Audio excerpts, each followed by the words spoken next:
Hi everyone, welcome to the Tam-Tara Deepcroft visual guide.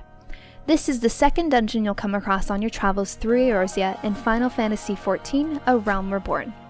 My name is Mistech, and I'll be your dungeon guide. Now, I like to think of Tam-Tara as being linked to Gridania in the same way that Sestasha is linked to Limsa Limosa. By the way, I'm saying linked with air quotes here. The dungeon is roughly about the same size as Sestasha, perhaps even smaller, but you still get 90 minutes to complete it. As with any time dungeon, if anyone in your group is new to the instance, you'll get a bonus reward at the end based on your completion time. Now, if you've watched my Sestasha video, you will remember me commenting on its difficulty level. Keeping that in mind, Tam-Tara's difficulty isn't much higher. You will find that you are introduced to new gameplay elements that you'll be using as you progress throughout the game. You can think of it as a side grade in difficulty. Again, air quotes. The pulls are again quite similar to what you've seen so far. Groups of 2 or more adds with a few patrolling mobs to look out for now and then. In the beginning you do fight a lot of random trash, and I am not kidding when I say a lot.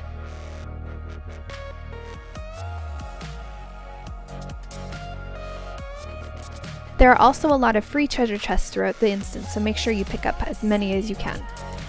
The main objective of Tam-Tara involves breaking barriers by finding rosaries to get to groups of priests and imps guarding orbs that are your key to unlocking the path to the final boss. Whew, when I say it that way, it sounds way too complicated. Luckily, the dungeon is quite linear and forces you to take each step at a time, introducing one new element at a time.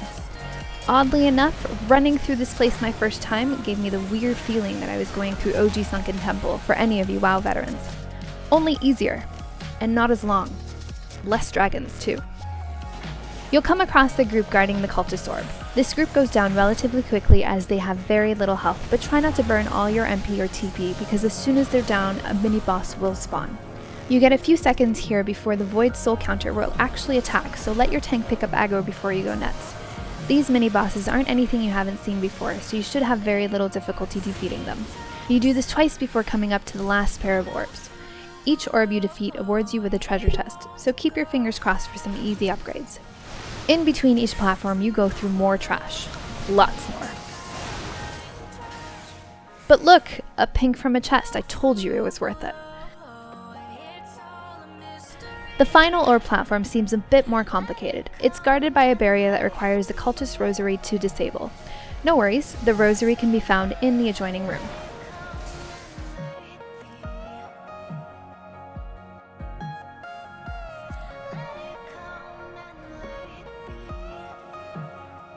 The last platform may look scary since you have to deal with twice the amount of adds, but AoEing and use of cooldowns here will kill everything pretty fast.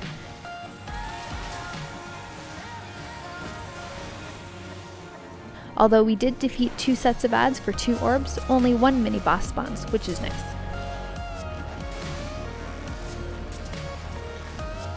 After defeating the final soul counter and disabling the last 2 orbs, you gain access to the last platform via a nifty cinematic.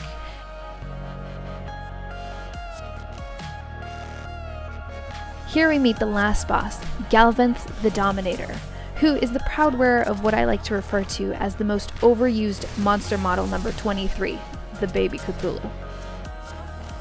This boss isn't too difficult as long as you remember a few tips. It's a fairly lengthy fight, so try not to fall asleep on your keyboard or tunnel your way into certain death. Galvanth's main attacks are comprised of water spells on his primary target, which should always be the tank. He does do a fair bit of damage, so healers keep your buttons ready, especially since at this level Marauders can be a fair bit squishier than Gladiator tanks. At roughly every 25% of his health he will spawn an add. At 75% he becomes invulnerable while spawning a ranged imp. He will remain invulnerable until the add is defeated, so make sure your DPS switches quickly. At about 50%, Galvanth will spawn more adds. These can be AoE down, just make sure they stay off the healers. They have a lot of damage to look out for. Galvanth will also cast a point-blank AoE Mind Blast spell. Anyone caught within the red circle of death at the end of his cast will find themselves stunned or paralyzed. Obviously this can substantially lower your DPS if you get caught in it, so avoid it at all times. Casters should stand at range to ensure they don't have to interrupt their cast just to move out of the way while this happens. At 25%, he spawns another group of weak adds and 2 more ranged imps. Remember, he is immune until those ranged imps are dead, so it might be useful to prioritize them first and then AoE everything on top of the boss so he takes a bit of the damage as well. Remember to keep out of the Mind Blast and you'll have yourself a kill.